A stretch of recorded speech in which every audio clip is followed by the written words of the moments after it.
দ্বিতীয় স্থান অধিকাৰ কৰেছে আমাৰ সোনালী আদৰ্শ বিদ্যালয়। আশৰাফ আলী হাসান, আলফিৰাজ আহমেদ আৰু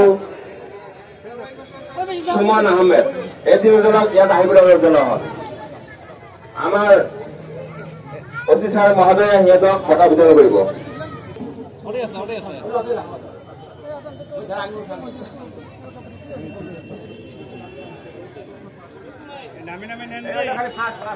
নিজের নামের নাম আচ্ছা স্যার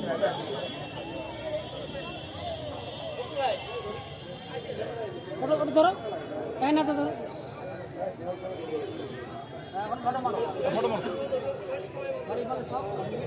স্যার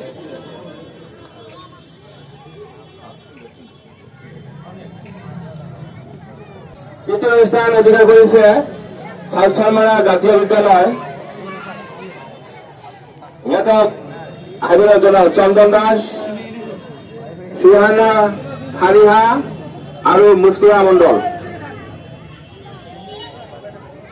আৰু ইহঁতক আমাৰ কলেজৰ প্ৰিন্সিপাল মহোদয়ক বঁটা বিতৰণ দিবৰ কাৰণে অনুৰোধ জনালো।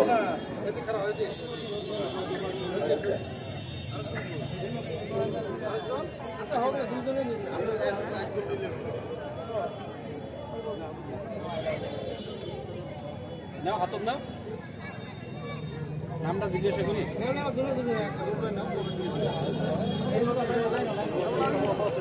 এ বেশি দাও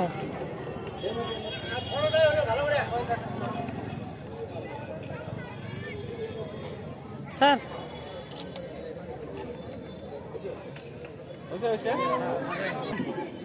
এতিয়া আমাৰ এছএ কম্পিটিশ্যনত প্ৰথম স্থান অধিকাৰ কৰিছে সুস্মিতা খাতুন, সালসালমা সিনিয়র সেকেন্ডারি স্কুল।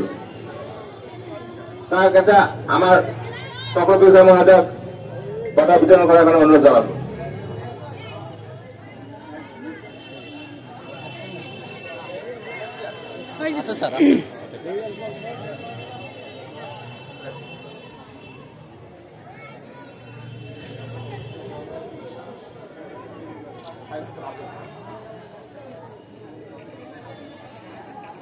দ্বিতীয় স্থানত আছে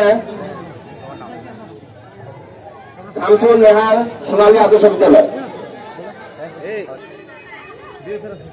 জাহানুর ইসলাম ব্যাপারী সাহেবক এইটো বঁটা দিবলৈ অনুৰোধ জনোৱা হ'ল।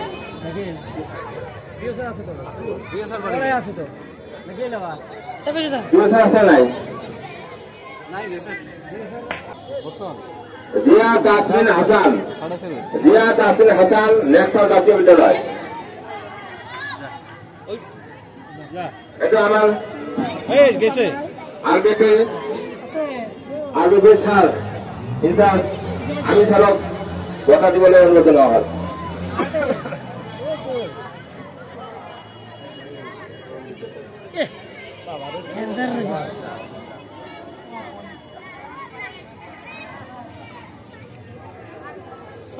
আমার বিএ স্যার যদি আছে এটা আহিব লাগে। বিএ স্যার চন্দন দাস, সালসালমারা জাতীয় বিদ্যালয়।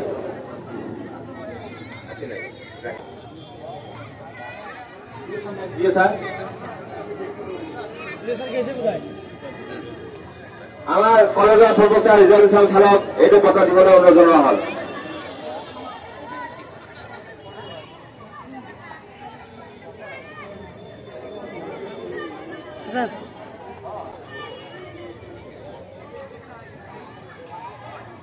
তাসনিন নাজিফা আনসাৰি, সোনালী আদৰ্শ বিদ্যালয়।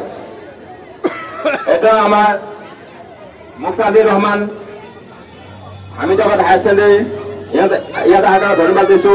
তাক এইটো বঁটা দিবলৈ অনুৰোধ জনোৱা হ'ল।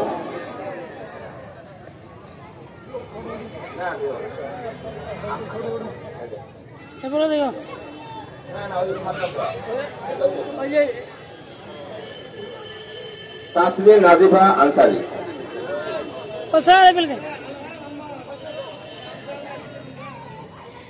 আবু ইউসুফ, সালসালমা কলেজ। আবু ইউসুফ, সালসালমা কলেজ। এটা আমার রমেশ শর্মা, আমার বড় প্রেসিডেন্ট দিবলৈ এইটো অনুৰোধ জনোৱা হ'ল।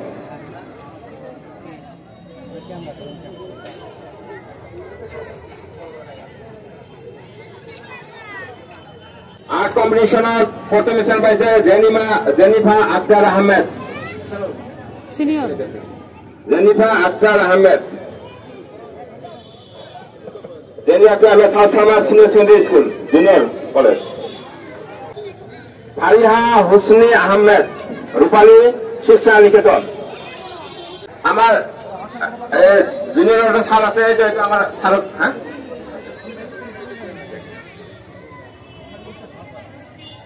ফারিহা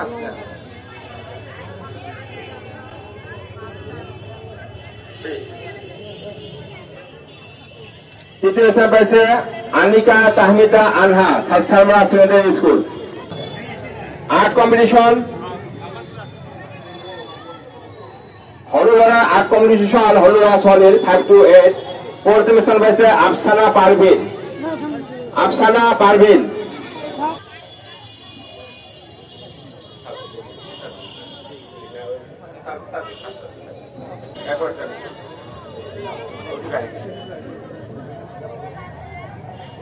আফসানা পেলে দেখো। আফসানা পারভিন সোনালী আদর্শ বিদ্যালয় প্রথম স্থান পাইছে। দ্বিতীয় স্থান পাইছে আদিব আহমেদ, বিনয় একাডেমি ফুলবাড়ি। এটা আমার হিমন্ত কবি মনির হক সালক, এটা বড় দিবলৈ অনুরোধ জানা হয়।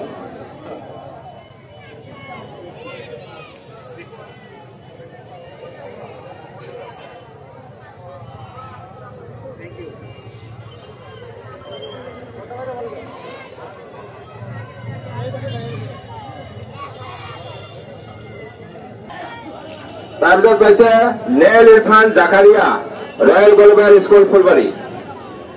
এটা আমার কামাল সালক সোনালী আদর্শ বিদ্যালয়ের প্রিন্সিপাল কামাল সালক দিবলৈ অনুরোধ জানা হয়।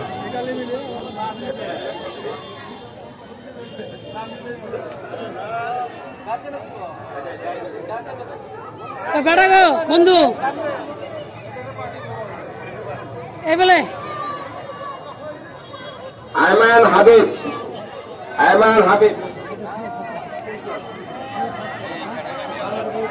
বারাডুবা এলপি স্কুল। আয়মান হাবিব, এটা আমার স্কুলের সালক দিবলৈ অনুরোধ জানা হল।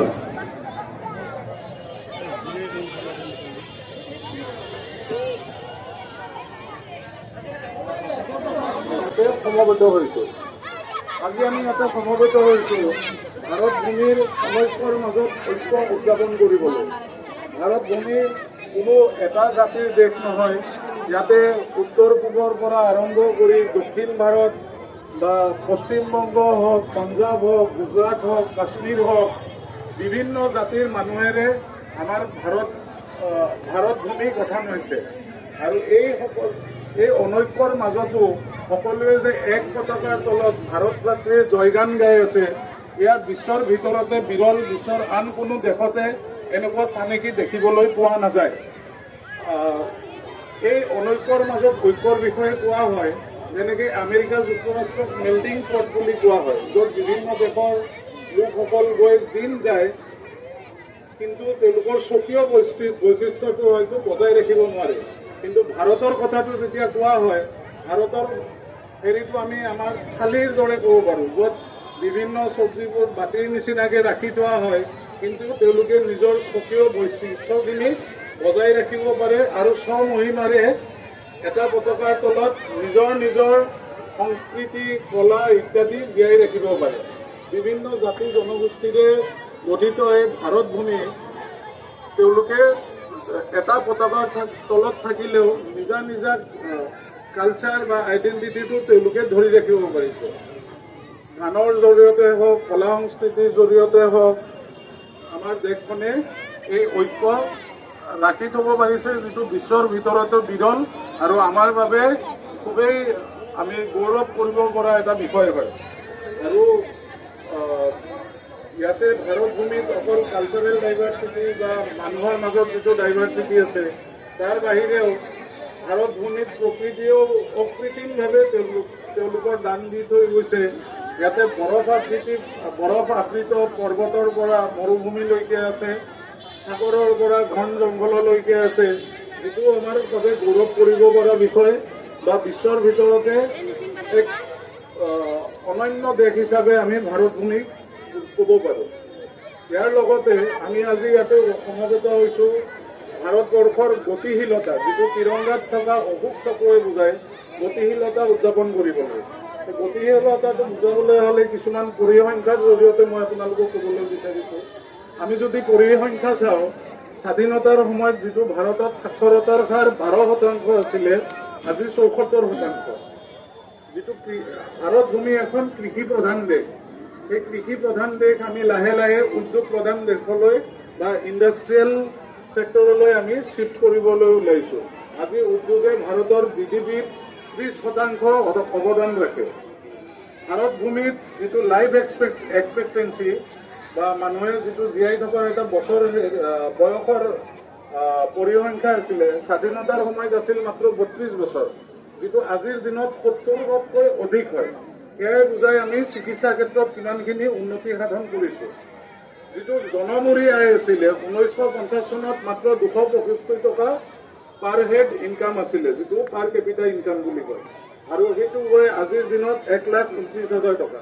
সেয়াই বুজাই আমি অৰ্থনৈতিকভাৱে কিমানখিনি সবল হৈছোঁ বা আমি কিমানখিনি স্বনিৰ্ভৰ হৈছোঁ অৰ্থনীতিৰ ক্ষেত্ৰত। অনাময় বা চেনিটেশ্যনৰ ক্ষেত্ৰত যিটো ভাৰতবৰ্ষত মাত্ৰ 1% আছিলে 1981 চনলৈকে, 2019 চনত আমি 100% চেনিটেশ্যন বা অনাময় আমি এচিভ কৰিবলৈ সক্ষম হৈছোঁ।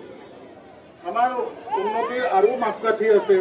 আমি ইছৰোক এটা মাপকাঠি বুলি ধৰিব পাৰোঁ। ভাৰতবৰ্ষৰ প্ৰথম ৰকেট যেতিয়া উৎক্ষেপণ কৰিছিলে, আমি বিদেশৰ হাতত তেওঁলোকৰ প্ৰযুক্তিৰ সহায় ল'বলগীয়া হৈছিল। প্ৰথমখন ৰকেট আমি লঞ্চিং পেডলৈ কঢ়িয়াবলৈ চাইকেলৰ পিছত বা যিটো আপোনাৰ গৰু গাড়ীত আছিল তেনেকৈ লৈ যাবলগীয়া হৈছিল। সেই ইছৰোৱে আজি হলিউডৰ চিনেমা এখনতকৈ কম বাজেটত মংগল গ্ৰহলৈ যিটো মিছন মংগল তেওঁলোকে সাধন কৰি কিনে বিশ্বৰ ভিতৰতে নাছা ইত্যাদি কৰি বিশ্বৰ আন আন উন্নত দেশৰ যিসকলৰ মহাকাশ সংস্থা আছে তেওঁলোককো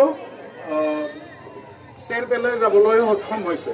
এয়া আমাৰ বাবে এক অনবদ্য এচিভমেণ্ট বুলি আমি ক'ব পাৰোঁ। লগতে ভাৰতবৰ্ষ যেতিয়া আমি স্বাধীন হৈছিলে, বিভিন্ন জাতি জনগোষ্ঠীৰে এখন খণ্ডিত দেশ একত্ৰিত হৈছিলে। আমাৰ সামৰিকভাৱে আমি খুব এটা উন্নত নাছিলোঁ। এতিয়া সামৰিকভাৱে ভাৰত বিশ্বৰ ভিতৰতে এখন শক্তিশালী দেশ। পাৰমাণৱিক শক্তি আমি 1998 চনতে আমি অৰ্জন কৰিছোঁ। সেয়াও আমাৰ বাবে এক উল্লেখযোগ্য এচিভমেণ্ট বুলি আমি ক'ব পাৰোঁ। শ্বেত বিপ্লৱ বা সেউজ বিপ্লৱ, যিটো আমাৰ গাখীৰ উৎপাদনৰ, দুগ্ধ উৎপাদনৰ ক্ষেত্ৰত হওক বা কৃষি উৎপাদনৰ ক্ষেত্ৰত হওক, সেয়াও বিশ্বৰ ভিতৰত অনন্য।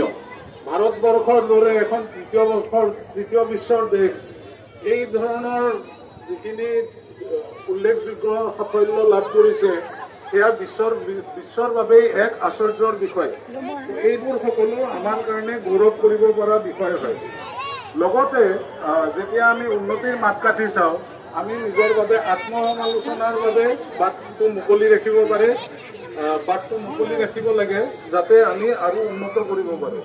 এতিয়াও ভাৰতবৰ্ষত প্ৰত্যেক 1000জন ব্যক্তিৰ বিপৰীতে 0.7জনহে ডাক্তৰ আছে, যিটো বিশ্ব স্বাস্থ্য সংস্থাৰ মতে প্ৰত্যেক 1000জন ব্যক্তিৰ এগেইনষ্টত 2.5 হ'ব লাগে।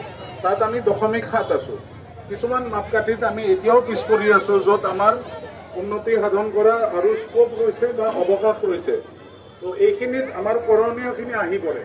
আমাৰ পূৰ্বসূৰীসকলে বা আমাৰ পূৰ্বপুৰুষসকলে যথেষ্ট অহোপুৰুষাৰ্থ কৰি ভাৰতবৰ্ষক আজি এই পৰ্যায়লৈ লৈ আহিছে। ইয়াৰে পিছৰখিনি আমাৰ কণ ছাত্ৰ ছাত্ৰীসকলৰ কাৰণে বা আমাৰ ভৱিষ্যত প্ৰজন্মৰ কাৰণে কৰি গৈ থোৱাটো আমাৰ লক্ষ্য হ'ব লাগে, আমাৰ কাম্য লক্ষ্য হ'ব লাগে। আৰু তাৰ কাৰণে আমি সকলোৱে নিজ নিজ ক্ষেত্ৰত নিজৰ অৱদানটো ৰাখিব লাগে। কণ ছাত্ৰ ছাত্ৰীসকলক শিক্ষাৰ গুৰুত্বটো বুজাব লাগে। স্বচ্ছতাৰ বিষয়ে তেওঁলোকক জ্ঞানখিনি দিব লাগে, আৰু যাতে আজিৰ দিনত এটা হেৰি আছে বহনক্ষম উন্নয়ন বা যিটো ছাষ্টেইনেবল ডেভেলপমেণ্ট গ'লছ, এইটোৰ বিষয়ে তেওঁলোকক সজাগ কৰিব লাগে। এইটো হয় যে আজিৰ উন্নয়ন কৰোঁতে যাতে আমাৰ ভৱিষ্যত প্ৰজন্মৰ কাৰণে কম হৈ নাযায়, সেই ধৰণে উন্নয়ন কৰিব লাগে। মই ইয়াতে উপস্থিত থকা যিসকল শিক্ষক শিক্ষয়িত্ৰী আছে বিভিন্ন স্কুলৰ বা কলেজৰ যিসকল প্ৰফেচাৰসকল আছে তেওঁলোকক মই আহ্বান জনাম তেওঁলোকে যাতে বিশ্বত এনেকুৱা ধৰণৰ যিসকল যিবিলাক গ'ল লোৱা হৈছে ছাষ্টেইনেবল ডেভেলপমেণ্ট গ'ল বুলি কোৱা হয়, আমি ধৰক ৰিনিউৱেবল এনাৰ্জিৰ তৰফৰ প্ৰতি হেৰি হ'ব লাগে, যিবোৰ ডেভেলপমেণ্ট হৈ আছে পাঠ্যপুথিৰ শিক্ষাৰ বাহিৰেও এই ধৰণৰ কথাবোৰ যাতে তেওঁলোকে কলেজ আৰু স্কুলীয়া ছাত্ৰ ছাত্ৰীৰ মাজত আলোচনালৈ আনে। তেওঁলোকে এইবোৰ বিষয়ে জনাটো খুবেই জৰুৰী আৰু যাতে আমি সমাজত যিটো হাৰত যিটো পেচত আগবাঢ়ি আছে আমি খোজ মিলাই চলিব পাৰোঁ। দক্ষিণ শালমৰাৰ দৰে এখন পশ্চাৎপদ অঞ্চলত এইসমূহ বিষয়ৰ গুৰুত্ব বহুত বেছি। মই আশা ৰাখিছোঁ ইয়াৰে সুধী সমাজ বা যিটো আগৰণুৱা সমাজৰ গুৰি ধৰোতাসকলে আছে তেওঁলোকে এইবিলাক বিষয়ত যাতে গুৰুত্ব আৰোপ কৰে আৰু এই অঞ্চলত অসমৰ ভিতৰতে এখন জাকত জিলিকা অঞ্চললৈ তেওঁলোকে উন্নীত কৰাৰ বাবে তেওঁলোকে অহোপুৰুষাৰ্থ কৰে আৰু যাতে তেওঁলোকে তেওঁলোকৰ ইচ্ছিত লক্ষ্যত উপনীত হয়। তো সদশেষত পুনৰবাৰ সকলোলৈকে মই ৭৯তম স্বাধীনতা দিৱসৰ অভিনন্দন জনাইছোঁ, ইয়াৰ পৰা শুভকামনা জনাইছোঁ আৰু মোৰ ভাষণৰ সমাপ্তি কৰিছোঁ। ধন্যবাদ। জয় হিন্দ, বন্দে মাতৰম।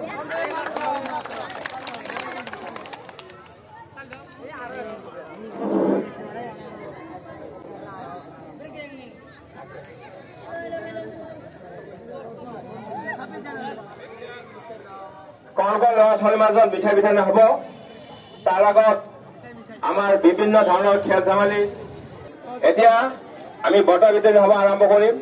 যোৱাকালি যিসকল ছাত্ৰ ছাত্ৰীয়ে অংশগ্ৰহণ কৰি গোটেই দিন কষ্ট কৰি আমাৰ এই কুইজ কম্পিটিশ্যনত বহুত দূৰৰ পৰা ছাত্ৰ ছাত্ৰী আহিছে, হামিদাবাদলৈকে ছাত্ৰ ছাত্ৰী আহিছে, টুমনি পাটাকাটা চব ঠাইৰ পৰা আহিছে, সকলোকে ধন্যবাদ জ্ঞাপন কৰিছোঁ।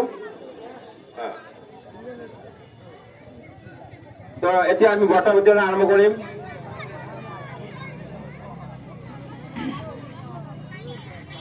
প্ৰথমতে আমাৰ কুইজ কম্পিটিশ্যন হৈছে। কুইজ কম্পিটিশ্যনত প্ৰথম স্থান অধিকাৰ কৰিছে হামিদাবাদ হায়াৰ ছেকেণ্ডাৰীত ৰাকিবুল ইছলাম, আশৰাফুল ইছলাম আৰু জাকিৰুল ইছলাম। সিহঁতক তিনিওকে ইয়াত আহিবলৈ অনুৰোধ জনোৱা হ'ল আৰু সিহঁতক বঁটা প্ৰদান কৰিব আমাৰ চক্ৰবৰ্তী মহোদয়।